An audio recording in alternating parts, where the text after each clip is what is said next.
A gente, se tivesse um manual daqueles bem grandes, assim, pra gente entender como é que a gente se comporta em relação à nossa saúde, eu acho que a gente teria um pouco de preguiça de ler tudo, né? Porque são muitos detalhes.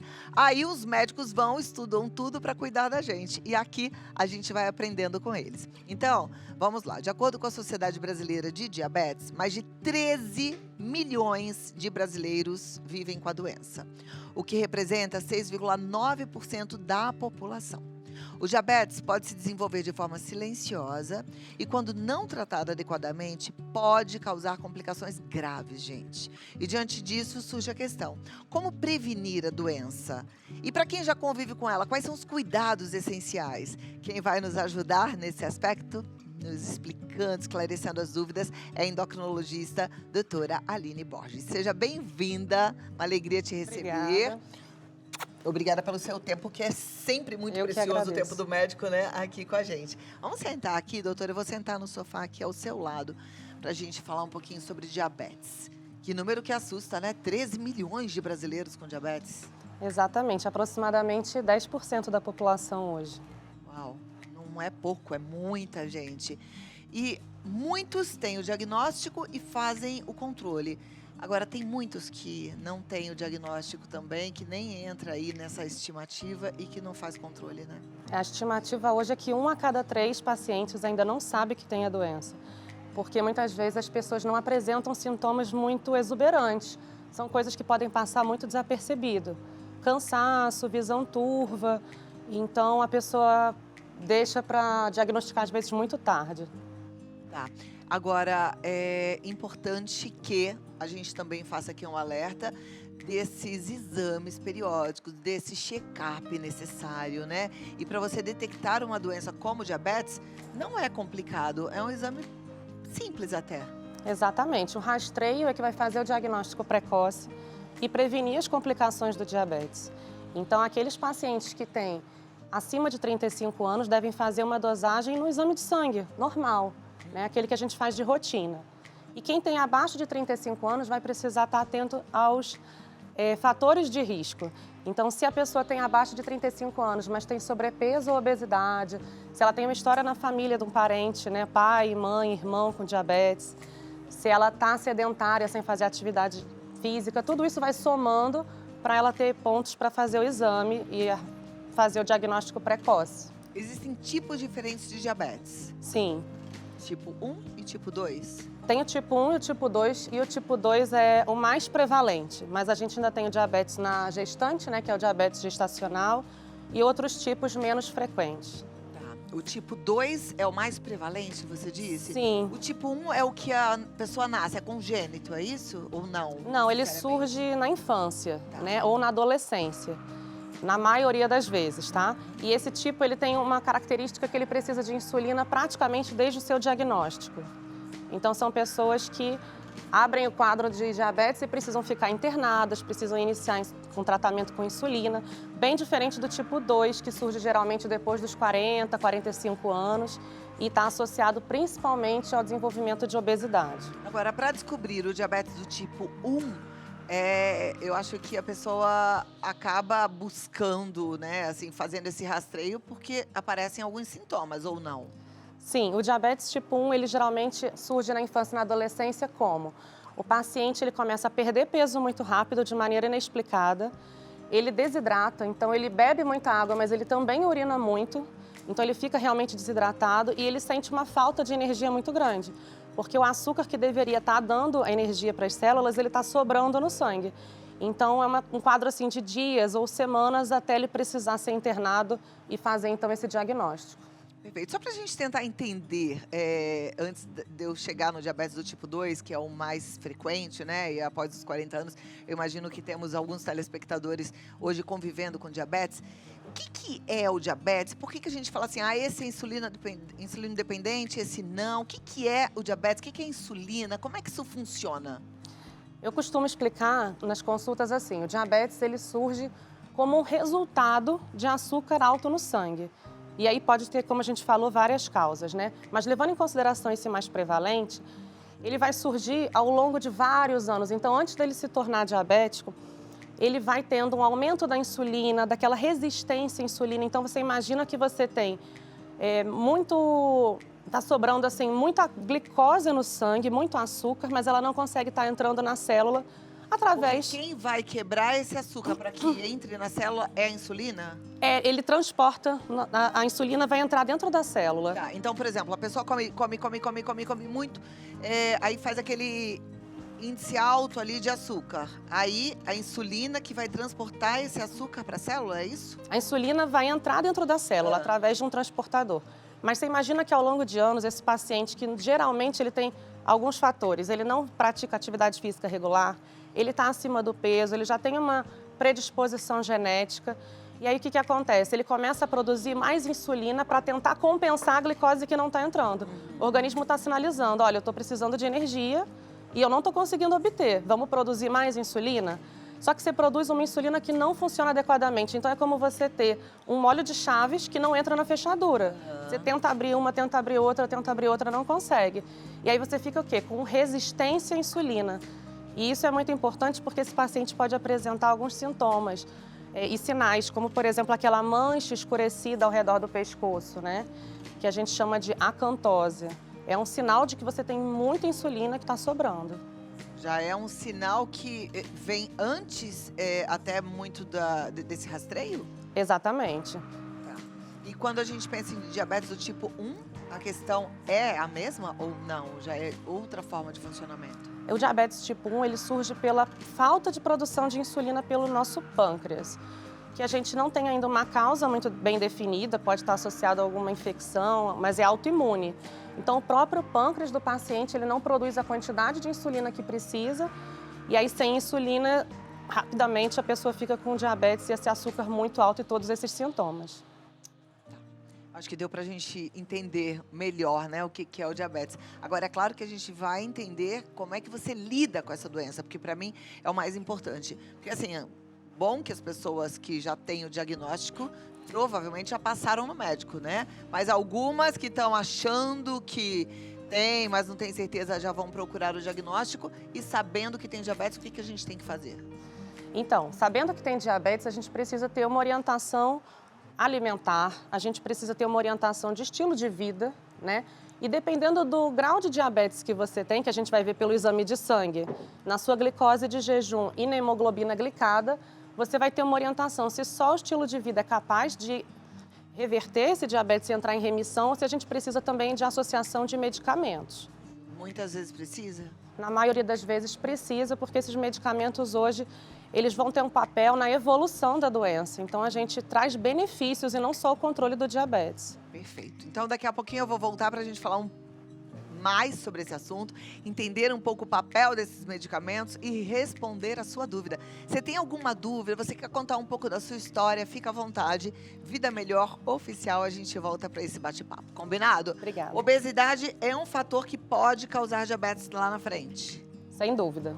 Então, a gente vai precisar controlar também, né? Vamos tentar ajustar, fazer a prevenção para que a gente não tenha problema. E agora, a gente vai entrar um pouquinho mais no assunto das medicações. A gente está vivendo aí um boom da medicação que nasceu para o diabetes e a turma toda está usando porque descobriu que também ajuda a emagrecer.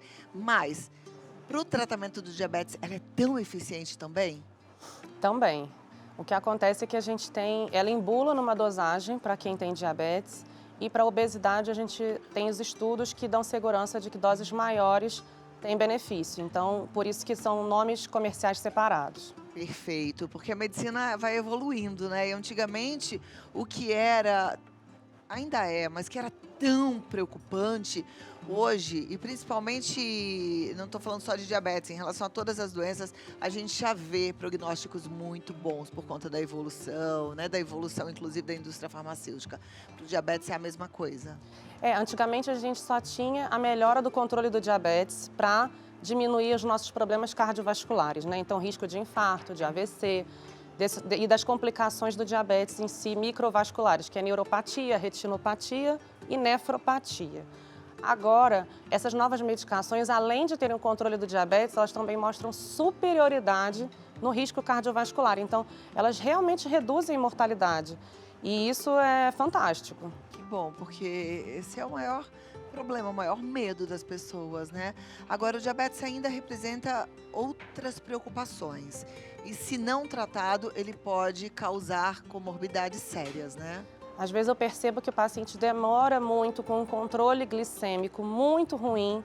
Então, através da hemoglobina glicada, ele fica, que a gente chama fora da meta para ele, né, de acordo com a idade e tudo. Então, ele arrasta isso por anos e anos, justamente porque não sente, né? Ele tem uma ferida, ele fala, nossa, cicatrizou rápido. Ele faz de vez em quando o teste da ponta do dedo. E aí vai arrastando sem estar com consultas com o médico, sem estar com esse acompanhamento em dia. Precisa, tá?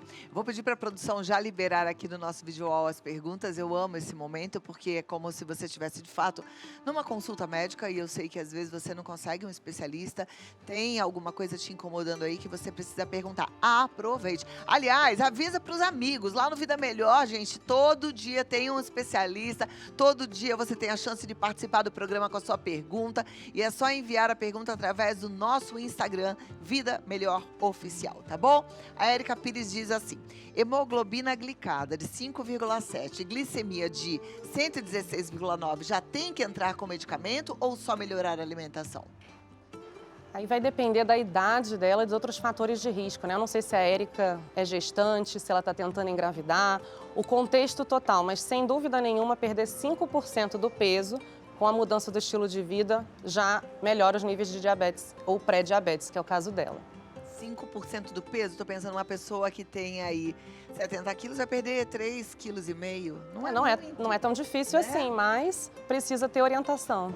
Perfeito. A Thaís Nunes diz assim, gostaria de saber se alguém que teve SOP ou SOP?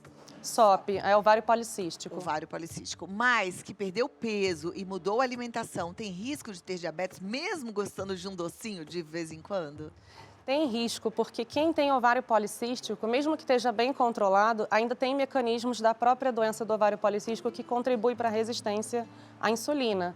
Então, ela precisa ter acompanhamento e controle adequado, mas ainda assim, o risco é aumentado. Ok, ficar de olho, né? É até bom porque vai puxando tua rédea, assim, porque a gente, quando gosta de um docinho, né? Eu sei porque eu gosto também, e o açúcar vicia, que é uma beleza, não é verdade, doutora? É verdade. Olha, Tânia Borges diz, boa tarde, doutora e Cláudia. Como saber se eu tenho diabetes tipo 1 ou 2? Através dos exames de sangue e da consulta com o médico. Porque a gente vai pegar a história clínica e os dados laboratoriais, né, para poder fechar esse diagnóstico. Tá. A Fátima Gonçalves diz, meu marido foi diagnosticado com diabetes recentemente, mas ele acha que basta tomar o remédio, não precisa mudar a alimentação ou a rotina. Quais mudanças no dia a dia podem fazer diferença para quem tem diabetes? Enorme, porque eu costumo dizer assim, que a atividade física é como se fosse mais um remédio, né, que você está tomando. E a mudança do estilo de vida, então a gente tem que ver como é que esse paciente está com relação ao sono, como é que ele está com relação à alimentação no dia a dia dele e a medicação, porque tudo isso tem que ter um sinergismo, tem que combinar e tem que falar a mesma língua do paciente para ele poder aderir bem ao tratamento e, consequentemente, estar dentro do alvo. Um diabético que só toma o remédio e come tudo à vontade, não faz atividade física, ele continua em risco? Sim, porque imagina que a pessoa que só toma o medicamento, ela vai envelhecendo e vai perdendo a massa muscular dela. Então, o músculo é um órgão endócrino, é um órgão que produz hormônio, que contribui para a sua glicemia e para vários mediadores hormonais estarem em equilíbrio. Se você tem pouco músculo, você também tem um metabolismo pior e isso vai impactar nas doenças cardiovasculares. O diabético tem mais dificuldade em ganhar músculos do que os outros ou não? Sim, principalmente o diabetes sem controle, por isso que a gente fala tanto de ter o controle do diabetes. Então, olha aí a importância, né, de você cuidar direitinho de você, fazer exercício. E assim, exercício para ganhar músculo, musculação, eu acho que é sempre o melhor, né? Você tem um resultado bom, apesar de que qualquer exercício é bom. Eu vou bem contar para você uma fofoca. Pode falar. Tem aqui uma paciente sua que eu sei que está te ouvindo. Não faz nadinha de exercício físico, tá? Vou te contar. Ela até já falou, Aliás, você que não é paciente da doutora e também não faz exercício físico também, presta atenção, né? Presta atenção. Aqui, olha, a próxima, Oliveira Ida. Boa tarde, minha dúvida é, pré-diabético tem que tomar remédio de diabetes já? Nem todo mundo que tem pré-diabetes vai precisar tomar remédio. Então, como eu falei, vai depender do contexto, mas para todo mundo que tem pré-diabetes, a atividade física e a alimentação, e aí a gente entra mais detalhando na alimentação, uma alimentação rica em fibra, né? Rica em frutas, verduras, legumes, com equilíbrio de proteína e carboidrato complexo, é o ideal. Maravilha. Neildes Pereira, ela diz, boa tarde, doutora. Descobri que sou pré-diabética semana passada, 120. Tem como reverter com alimentação e exercícios?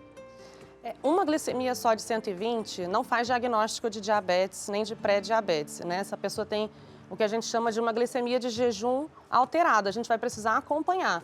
Então, o ideal é que você repita essa glicose, né, a glicemia, e também a hemoglobina glicada para a gente ter os dados. Tá joia. Agora, se ela tivesse todos os dados e aí tivesse já assim, tá com pré-diabetes, exercício e alimentação é o suficiente? Depende, esse paciente, eu não sei qual é o risco cardiovascular dele, né?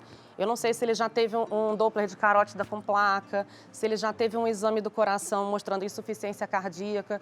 Por isso que faz toda a diferença o contexto no atendimento desse paciente. Interessante. Eu estou conversando com a doutora e a gente está falando de diabetes, que a gente pensa muito na alimentação, na ingesta de açúcar, de carboidrato, mas ela está falando bastante do coração. Vocês estão prestando atenção? Qual que é a relação do diabetes com a saúde cardiovascular?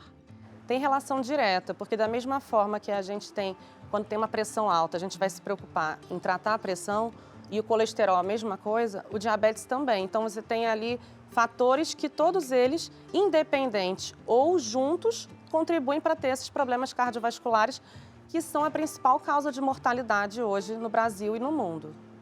Então a pessoa, ela não morre por conta do diabetes, é por conta das comorbidades que o diabetes traz. Exatamente. Tem que controlar.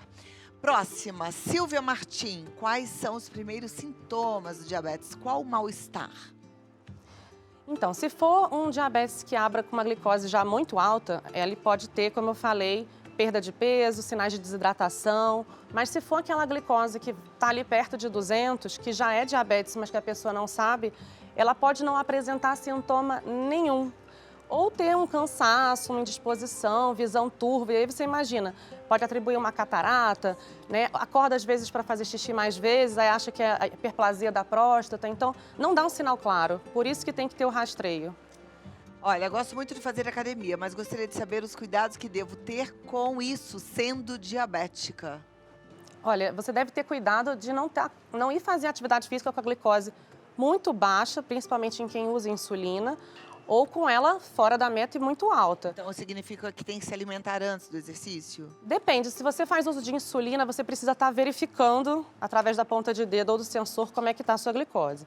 Mas se você só faz o controle com medicamento e não usa insulina, basta você estar dentro do controle que você pode estar liberado para fazer atividade física, desde que seu exame cardiovascular também, né, esteja em dia. Perfeito. Doutora Aline, eu vou dar um recadinho e volto, porque a gente tem mais perguntas e a produção pediu um tempinho para organizar, tá bom? Combinado. Você que tá aí esperando, Clau, eu quero que você leia a minha pergunta. Ó, já já eu volto, a doutora Aline vai responder. Se você ainda não enviou a sua pergunta, pode enviar no Vida Melhor Oficial, tá bom? Vamos voltar para as perguntas? Você que mandou a sua dúvida, você que quer aprender um pouco mais, é a hora. Denise Fioravante, aliás, um beijo para toda a sua família, Denise, que é sempre muito querida. Minha médica só pede exame de glicose. Só esse exame basta para o diagnóstico de diabetes, doutora? Precisa da glicose e da hemoglobina glicada, né? Se ela entra ali no rastreio para poder fazer o diagnóstico adequado. Se a glicose estiver normal, mesmo assim precisa da hemoglobina glicada? Sim, porque você pode ter a glicose normal e já ter uma hemoglobina glicada alterada, que é o que acontece às vezes pós-refeição, né? Você acorda com a glicose boa, mas ao longo do dia ela vai subindo. E aí a hemoglobina glicada consegue, digamos assim, pegar esse resultado mais alto e dar o diagnóstico. Qual que é aquele exame que a gente tem que comer um pouquinho e esperar, faz de novo? É esse? Não, esse é o teste oral de tolerância à glicose, que para os indivíduos que estão ali na faixa de pré-diabetes pode ser muito benéfico fazer esse exame, porque ele vai dosar o jejum da glicose, 1 hora depois dele ter tomado o que a gente chama aquela garapa e 2 horas depois. Então, a gente tem um ponto de corte para 1 hora e para 2 horas também para fazer o diagnóstico. Perfeito. A Silvia Martim queria que você falasse sobre hipoglicemia reativa. Hipoglicemia reativa, ele pode acontecer no diabetes, mas é mais comum no paciente pós-bariátrica. Então ele acontece porque chega uma quantidade muito grande de carboidrato, geralmente carboidrato simples, ali no trato gastrointestinal, no intestino. E esse excesso de carboidrato simples provoca uma resposta de muita insulina. E essa insulina pode agir muito bem num determinado momento e aí você tem uma hipoglicemia.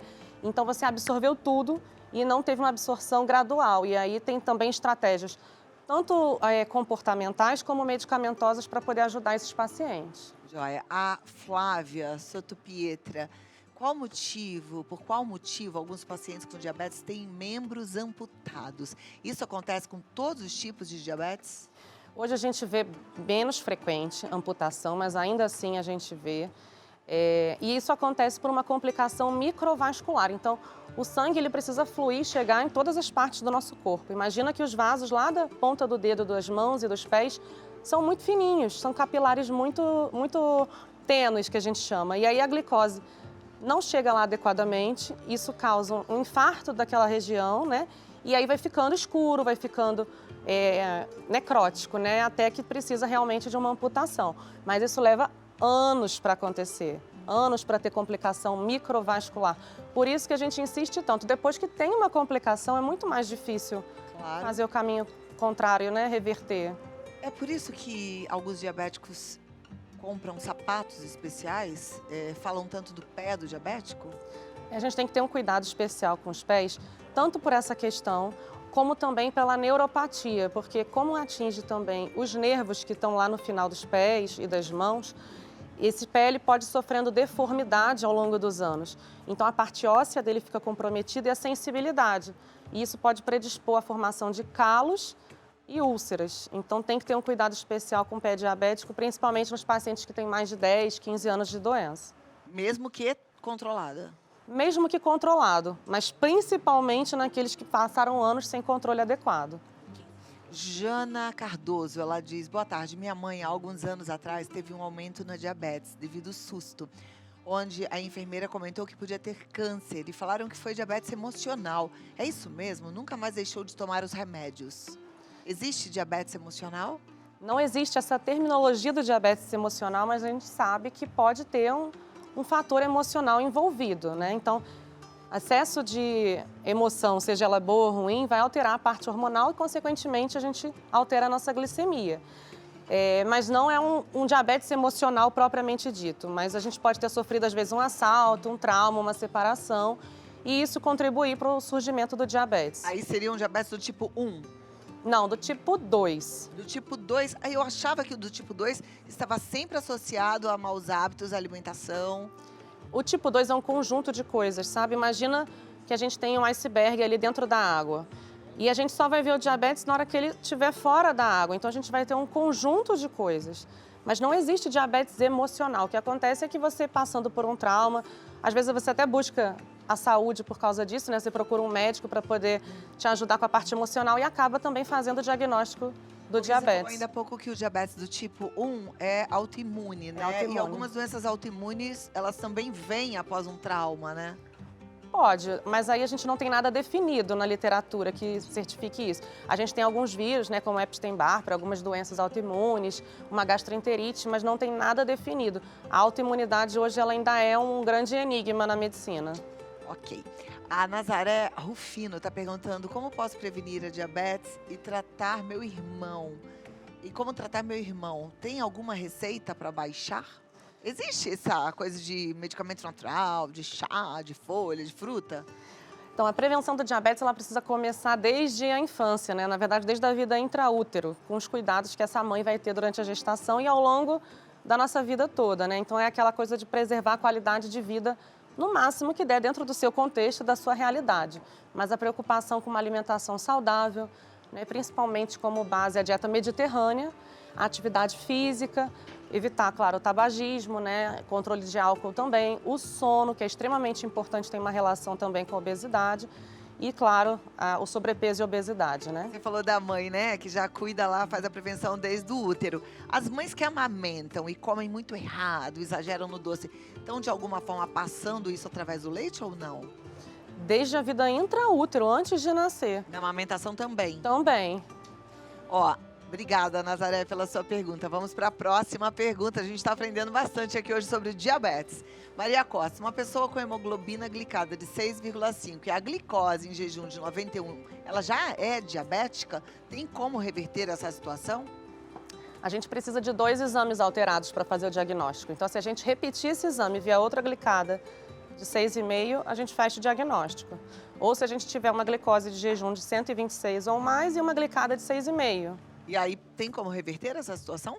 A gente tem como entrar em remissão, mas não tem cura para o diabetes. Ok. Próxima pergunta, obrigada Maria. Tawane, ela diz, eu tenho resistência insulínica e através dela tenho muitos problemas de saúde. Quais são as dicas para alimentação ser de baixo índice glicêmico? Então, a gente vai procurar sempre ter uma refeição, desde o café da manhã, almoço e jantar equilibrado. Então, a gente pode sim e deve comer frutas. Eu costumo dizer que não tem nada proibitivo, né, que eu acho muito ruim, mas você precisa equilibrar. Então, se você vai comer uma fruta que tem um índice glicêmico maior, você equilibra com uma fonte de proteína e fibra. Né? Então, é você comer ovos de manhã, por exemplo, não necessariamente, ou uma outra fonte de proteína como iogurte, ter ali uma fruta e botar uma granola, colocar chia, linhaça. Então, você ter esse equilíbrio dá muito mais liberdade e controle também na sua resistência insulínica. Muito bom, perfeito. Próxima pergunta, Liege. Minha mãe fez o exame, deu 105. Ela já é diabética? Ah, de novo, né, gente? A doutora falou aqui algumas vezes. Tem que repetir 2 vezes o exame, não adianta fazer só um exame. Ela é pré-diabética. Ela é pré-diabética, mas tem que fazer de novo outro exame. Tá joia. E quando o medicamento dá efeito colateral? Que efeito colateral? Isso é muito vago, né? Muito, assim, tem muitas variáveis aí, não tem como responder de forma genérica, né? Porque se você tiver efeito colateral que não é benéfico, né, que está te atrapalhando, enfim, a gente vai procurar tratar com outra medicação. Hoje em dia a gente tem um arsenal que, graças a Deus, tem muitas opções no mercado. Mãe diabética que está amamentando, pode tomar essas medicações para controle da diabetes? Depende da medicação. Ou vai passar para o leite?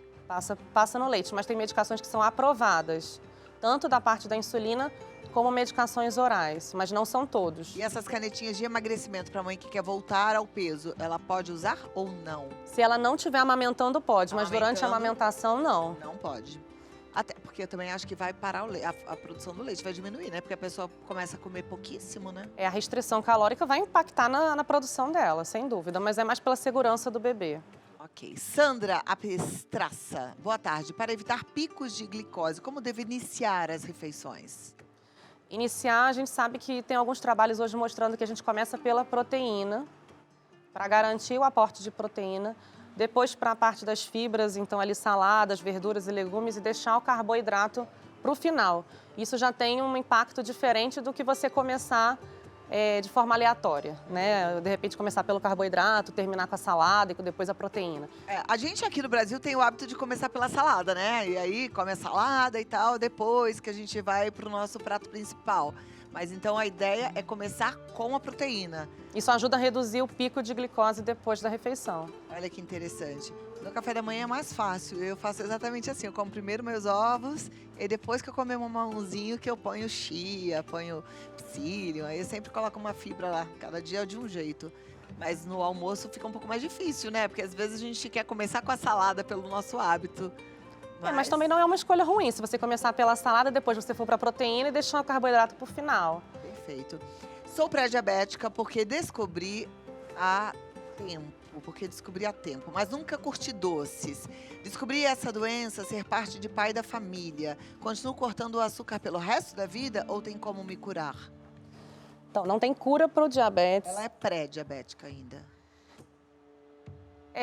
Sendo pré-diabetes, assim, a gente vai precisar ter um contexto da pessoa e ajudar ela no máximo possível, mas não tem nada proibitivo. A gente deve sim evitar as bebidas açucaradas, o açúcar refinado, mas eu costumo dizer assim, se você tem um aniversário, né, um evento especial, não vai ser uma pequena quantidade que vai estragar todo o resto ou que vai impactar nisso, né? É claro, para quem já tem o diabetes, a gente sim procura evitar ao máximo, mas não tem nada que seja 100% proibitivo. Perfeito. E aí, olha, a Regina quer saber se diabéticos podem consumir aveia.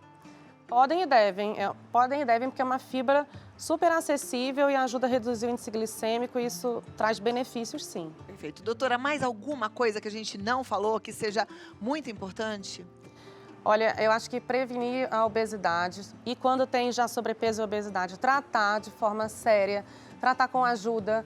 É muito comum as pessoas acharem que é falta de força de vontade, que é falta de vergonha na cara, e é uma doença séria. Então, a obesidade e o sobrepeso levam ao diabetes ao longo dos anos e a várias doenças, inclusive câncer, que já tem aí 13 tipos de câncer que são comprovadamente associados à obesidade. E outra coisa também extremamente importante é não fazer o diagnóstico pela ponta do dedo. A gente precisa ter o diagnóstico pelo exame de sangue. Muito bom. E exercício físico para todo mundo. Agora, você pode ali encontrar a sua paciente e puxar a orelha dela, tá? E eu vou ficar de olho, porque, olha, eu vou te contar mais uma coisa. Conheço o marido dessa pessoa em questão e ele caminha o dia inteiro de um lado para o outro e ela não vai junto. Só de olho. Só de olho.